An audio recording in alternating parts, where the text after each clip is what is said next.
الحمد للہ رب العالمین والصلاة والسلام علی محمد الامین اعوذ باللہ من الشیطان الرجیم بسم اللہ الرحمن الرحیم۔ خواتین و حضرات، ہم سورہ طٰہٰ کی آیت 68-69 کا مطالعہ کر رہے ہیں۔ سیدنا موسیٰ کی دعوت کو جو چیلنج درپیش ہوا وہ یہاں زیر بحث ہے۔ ہم دیکھ چکے ہیں کہ ان کے ذمے ایک تو یہ کام تھا کہ وہ فرعون کو دعوت حق پہنچائیں، اور اگر وہ اس دعوت کو قبول کر لیتا ہے تو صورتحال ہی بالکل تبدیل ہو جائے گی، لیکن اگر نہیں بھی قبول کرتا تو اس کے سامنے یہ مطالبہ رکھ دیں، بنی اسرائیل اب یہاں نہیں رہیں گے۔ میں عرض کر چکا ہوں کہ اللہ تعالیٰ نے بنی اسرائیل کے بارے میں یہ فیصلہ کر دیا تھا کہ انہیں فلسطین میں آباد کیا جائے گا۔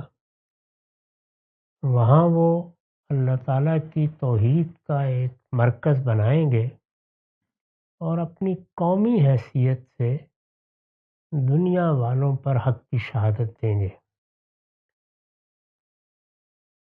سیدنا یوسف کے بعد انتظار کیا گیا کہ وہ ایک پوری قوم کی صورت اختیار کر لیں، چنانچہ کم و بیش 500 سال تک وہ مصر میں رہے، یہاں تک کہ موسیٰ علیہ السلام کی بعثت ہوئی اور پھر یہ ذمہ داری ان کو دی گئی۔ انہوں نے جب آ کر اپنی دعوت پیش کی تو فرعون نے کہا کہ تم اگر فی الواقع جہان کے رب کی طرف سے آئے ہو تو کوئی فرمان تقرر پیش کرو، کوئی نشانی، کوئی آیت، ہم کس طرح یہ یقین کر لیں کہ تم فی الواقع رب العالمین کے نمائندے ہو۔ اس موقع پر انہوں نے وہ دونوں نشانیاں پیش کر دیں۔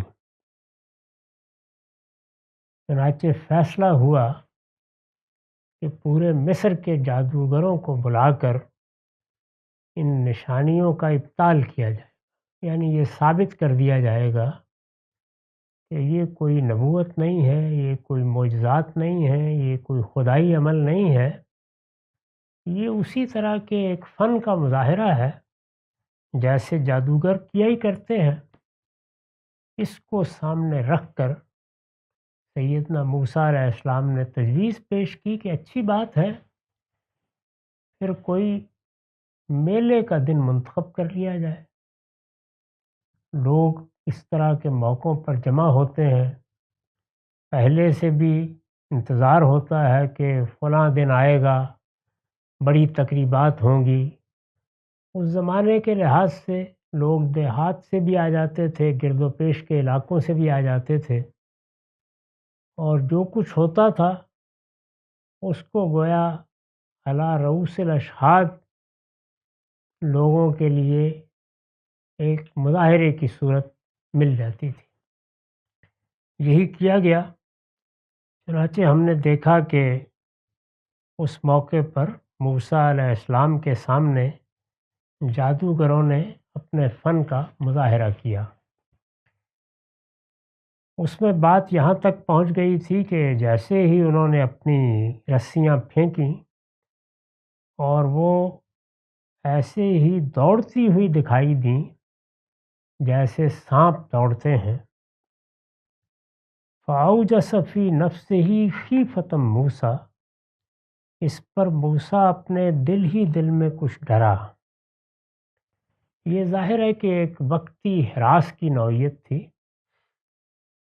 اس کی وضاحت میں نے لکھا ہے کہ موسیٰ علیہ السلام چونکہ لٹھیا کو سانپ بنا کر پیش کرتے تھے، اس لیے جادوگروں نے بھی اسی قسم کے جادو کا انتخاب کیا اور لاٹھیوں کے ساتھ ساتھ رسیوں کو بھی سانپ بنا کر دکھا دیا۔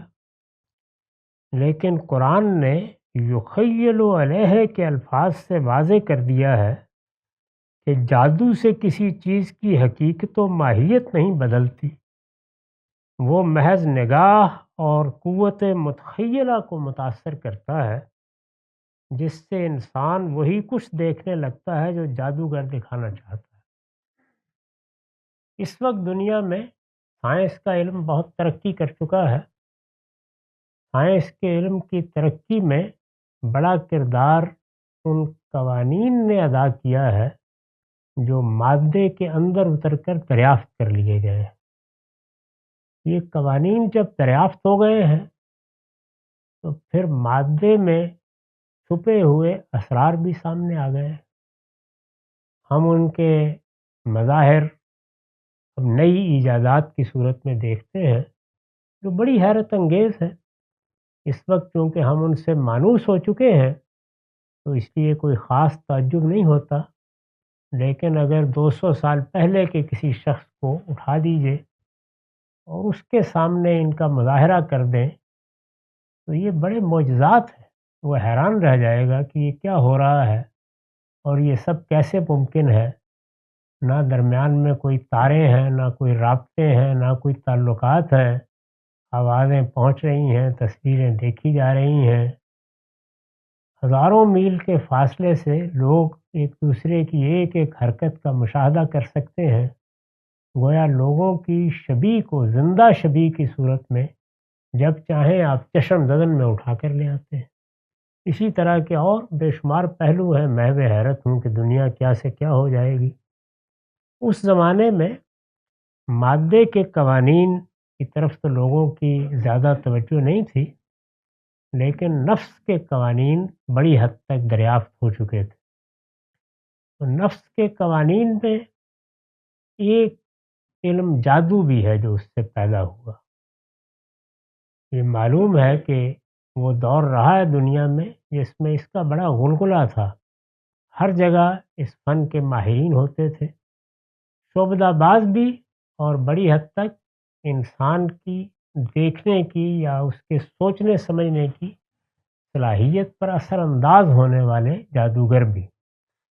یہاں یہ معلوم ہوتا ہے کہ وہی لوگ میدان میں آئے جو اس کی صلاحیت رکھتے تھے، یعنی محض یہ نہیں ہے کہ کوئی فریب کاری کر کے شعبدہ دکھا دیا، بلکہ فی الواقع نفس انسانی پر اثر انداز ہو جاتے تھے۔ اس میں نے یہ عرض کیا ہے کہ قرآن مجید نے ایک لفظ استعمال کیا ہے، یخیل الیہ، یعنی یہ نہیں ہوا کہ رسی سانپ بن گئی یا اس کی ماہیت میں کوئی تبدیلی آ گئی، بلکہ لوگوں کو یہ محسوس ہوا کہ وہ سانپ کی طرح حرکت کر رہی ہے۔ اس سے قرآن مجید نے یہ بتایا ہے کہ جادو جس چیز پر اثر انداز ہوتا تھا وہ شے نہیں تھی، وہ نفس انسانی کی دیکھنے، سننے اور کسی چیز کو محسوس کرنے کی صلاحیت ہے۔ یعنی ہمارے جو ظاہری اور باطنی حواس ہیں وہ چونکہ دنیا کے ساتھ ہمارے رابطے کا ذریعہ ہیں، ان پر اثر انداز ہو جاتا۔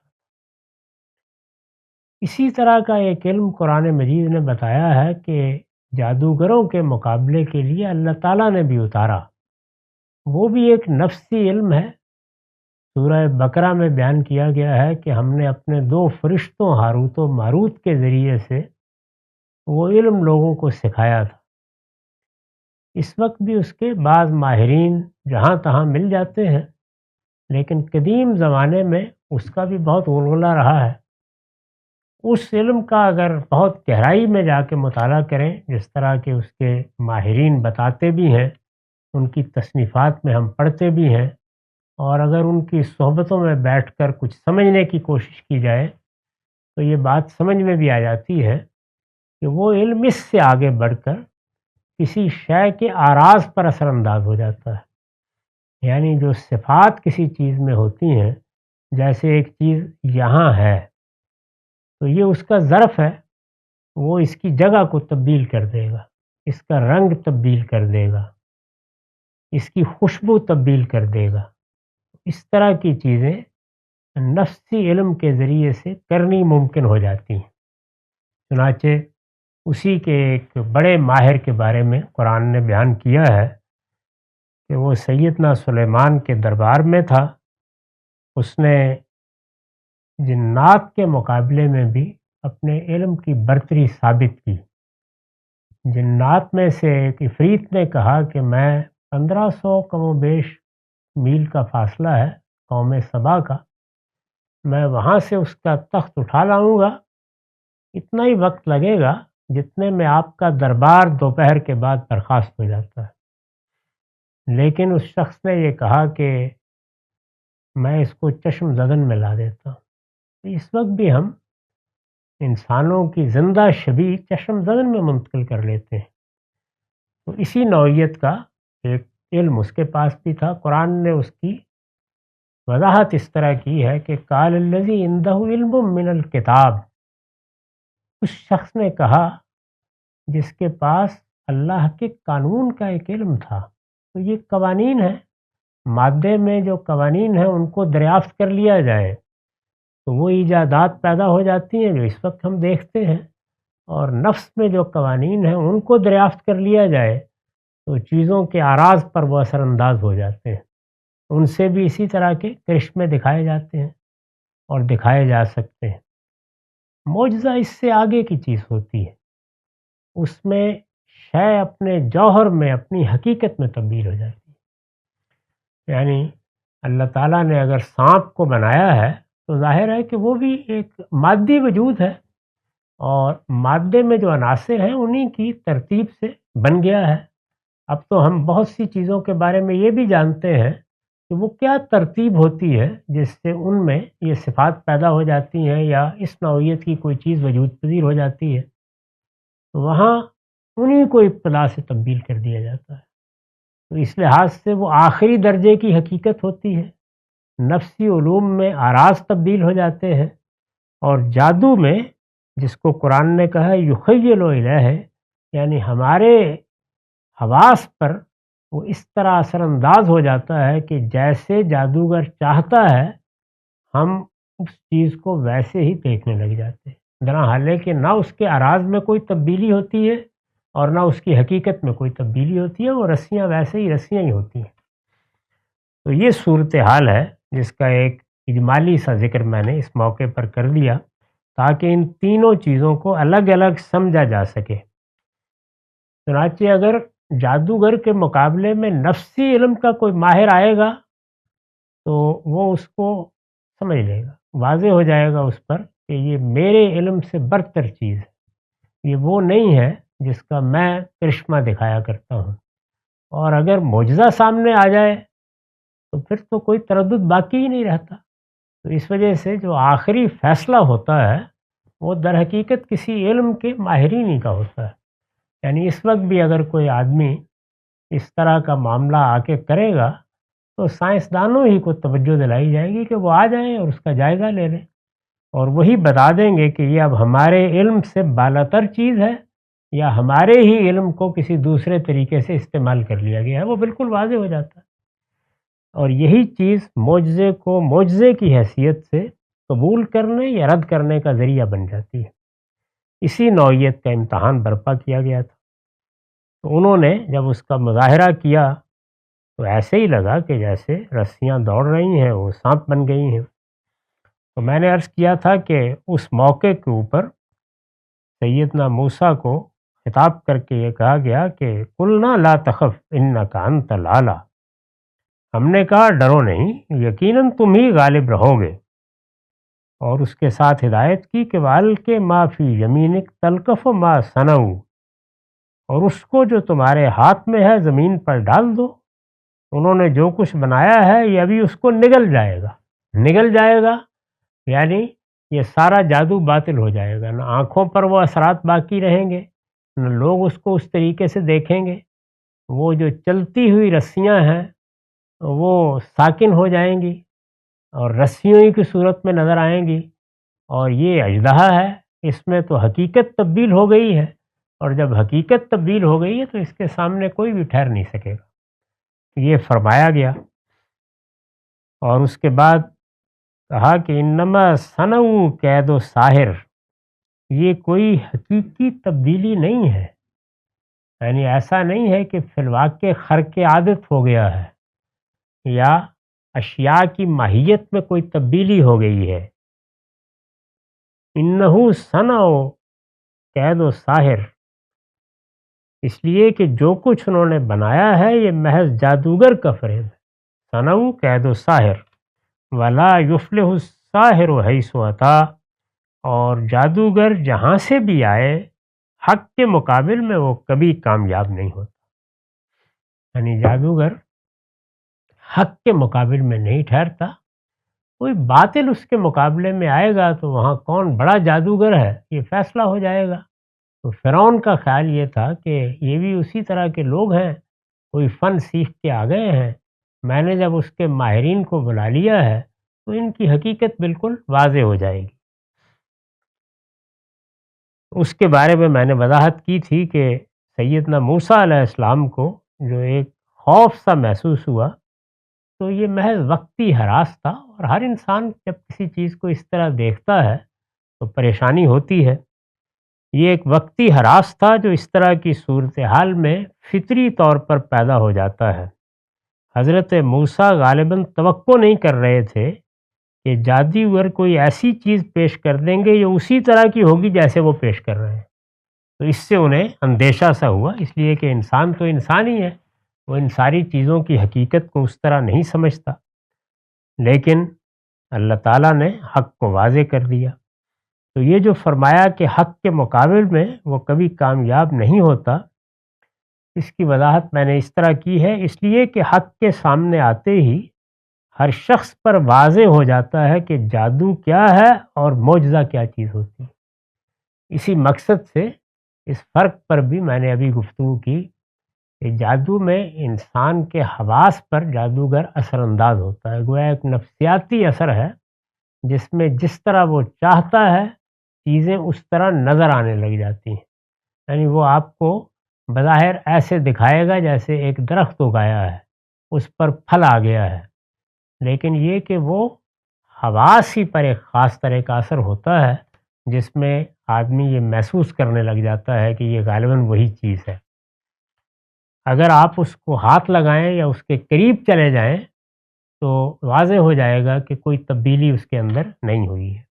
نفسی علم میں جیسے میں نے عرض کیا اعراض تبدیل ہو جاتے ہیں، وہ بڑی حد تک حقیقت کے قریب ہوتا ہے، اور معجزے میں چونکہ حقیقت یا جوہری میں تبدیلی آ جاتی ہے تو اس وجہ سے اس کے سامنے ان میں سے کوئی علم بھی ٹھہر نہیں سکتا، اس لیے کہ حق کے سامنے آتے ہی ہر شخص پر واضح ہو جاتا ہے کہ جادو کیا ہے اور معجزہ کیا چیز ہوتی ہے۔ استاذ امام کے الفاظ میں یہ بالکل ویسی ہی بات ہے کہ ماہ نخشب کے مقابلے میں خورشید جہاں تاب نکل آئے۔ یہ معلوم ہے کہ ایک سائنسدان نے ایک زمانے میں، یعنی آج کے زمانے میں نہیں بلکہ آج سے صدیوں پہلے، ایک کنویں سے چاند نکال کے دکھایا تھا جس کی روشنی کم و بیش 1-2 میل تک چلی جاتی تھی۔ اس طرح کا شعبدہ جب اس نے دکھایا تو لوگوں میں بڑی حیرت کا اظہار کیا گیا، تو اس کے نکالے ہوئے چاند کو ماہ نخشب کہا جاتا ہے اس کے نام پر۔ تو ماہ نخشب لوگوں کو حیران کر سکتا ہے، اس سے کوئی شخص یہ سمجھ سکتا ہے کہ یہ بڑی غیر معمولی چیز ہے، لیکن اس کے مقابل میں اگر خورشید جہاں تاب طلوع ہو جائے، آفتاب نکل آئے، تو وہ بے معنی ہو کے رہ جاتا ہے۔ بالکل اسی طرح کا مقابلہ وہاں ہوا۔ اس کے بعد ظاہر ہے کہ منطق و استدلال سے دونوں کا فرق واضح کرنے کی ضرورت نہیں رہتی، یعنی موسیٰ علیہ السلام کے ساتھ معاملہ یہ نہیں تھا کہ اب انہیں دلائل سے یہ بتانا ہے کہ جادو کیا ہوتا ہے اور معجزہ کیا ہوتا ہے۔ ان کے تو ہاتھ میں وہ عصا دے دیا گیا تھا جس میں ہر چیز واضح تھی، چنانچہ اسی طرح کے جیسے خورشید نکل آئے تو ماہ نخشب کی روشنی ختم ہو جائے گی۔ یہی معاملہ وہاں بھی ہوا، جیسے ہی انہوں نے اپنی لٹھیاں پھینکی انہوں نے دیکھا کہ کچھ بھی باقی نہیں رہا، ہر چیز اپنی جگہ پر آ گئی، اور وہی ایک اژدہا تھا جو اب سب کو نظر آ رہا تھا اور سب اس کو دیکھ رہے تھے۔ تو یہ ہوا، یہ جیسے ہی ہوا تو اس کا نتیجہ کیا نکلا؟ فَأُلْقِيَ السَّحَرَةُ سُجَّدًا قَالُوا آمَنَّا بِرَبِّ هَارُونَ وَمُوسَىٰ۔ آخر کو یہی ہوا کہ جادوگر سجدے میں گر پڑے، یعنی انہوں نے جیسے یہ دیکھا، ان سے زیادہ کوئی نہیں جان سکتا تھا کہ یہ جادو نہیں، یہ کوئی اور چیز ہے، اس کا مقابلہ ہم نہیں کر سکتے، یہ ہمارے فن کی چیز نہیں، نہ یہ کوئی شعبدہ ہے، نہ یہ کوئی نفسی علوم کی نوعیت کی چیز ہے، یہ کسی دوسرے جہان کی چیز سامنے آ گئی ہے۔ تو جیسے ہی انہوں نے یہ دیکھا تو وہ سجدے میں گر پڑے، یعنی عظمت کے اعتراف میں انہوں نے اپنے سر سجدے میں ڈال دی۔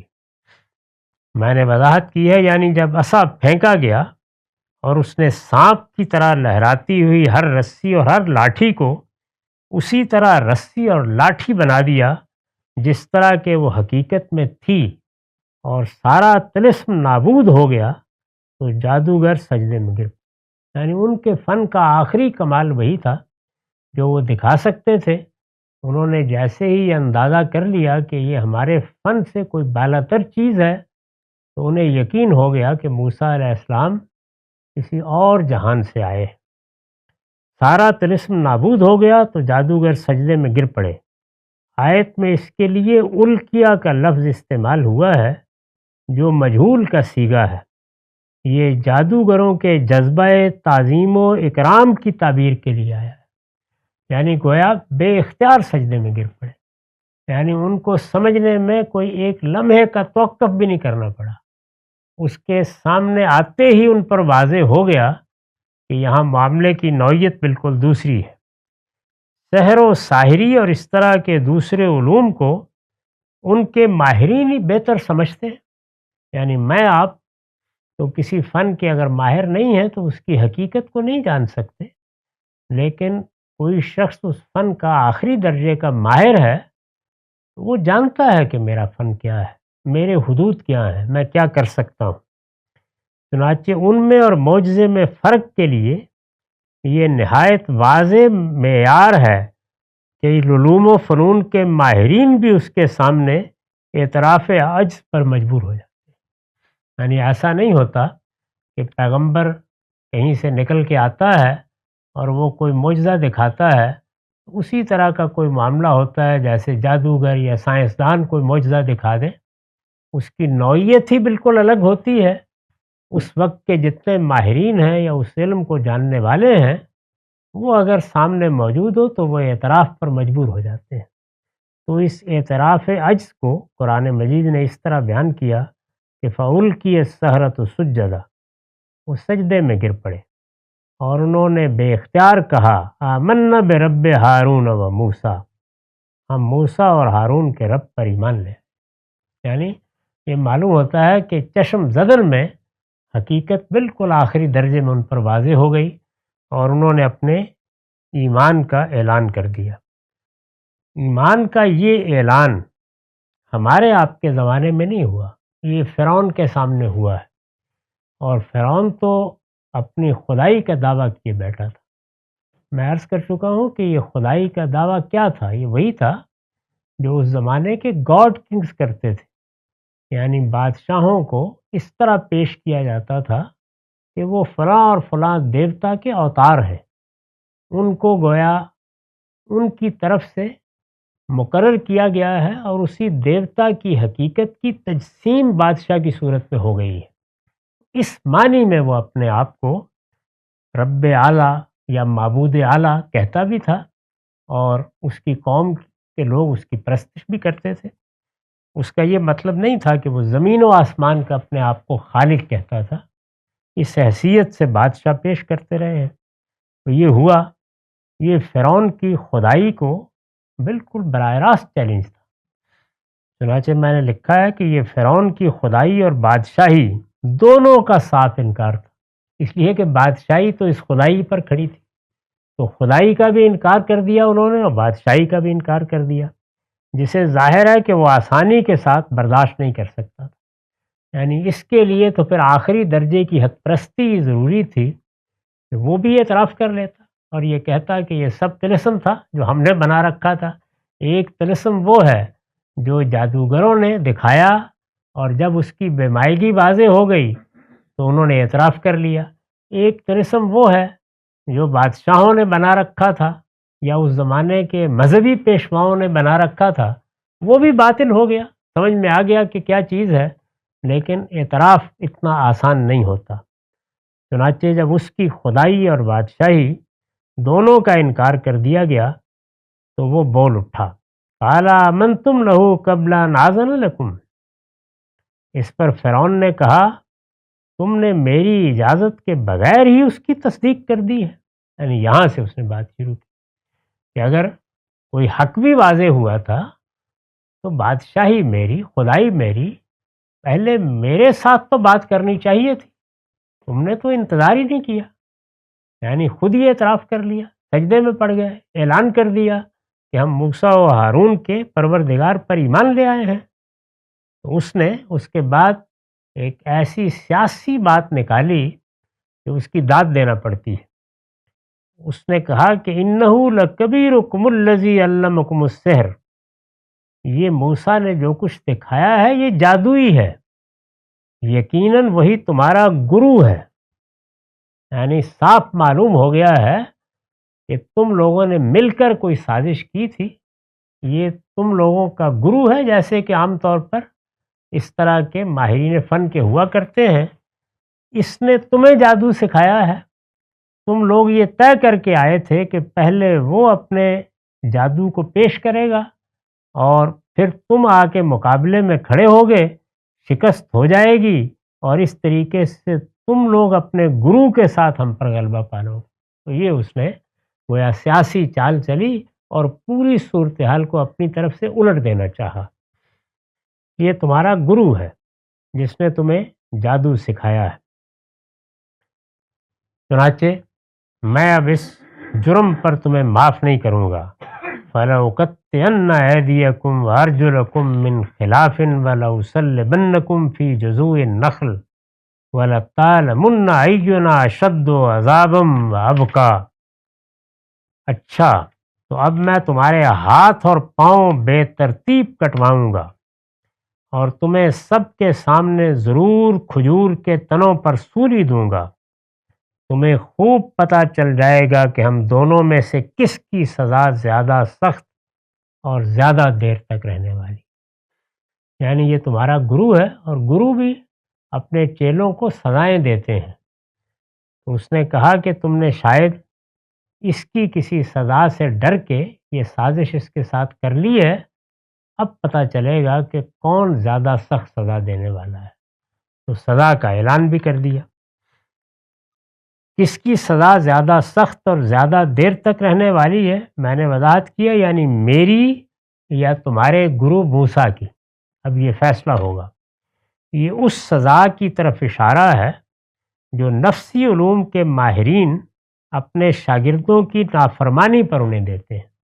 یعنی اس نے تمہیں مجبور کیا ہوگا اور یہ کہا ہوگا کہ میں تمہارا یہ فن بھی چھین لوں گا اور تمہیں سزا بھی دوں گا، تم اس کے نتیجے میں یہاں آ گئے ہوگے، لیکن اب پتہ چل جائے گا میں بھی اس ملک کا بادشاہ ہوں، میری بھی ایک بڑی سلطنت ہے، اب میں تمہیں اس طرح کی سزائیں دوں گا۔ اور یہ سزائیں وہی بیان کی ہیں جو سلطنت کے باغیوں کو دی جاتی ہیں۔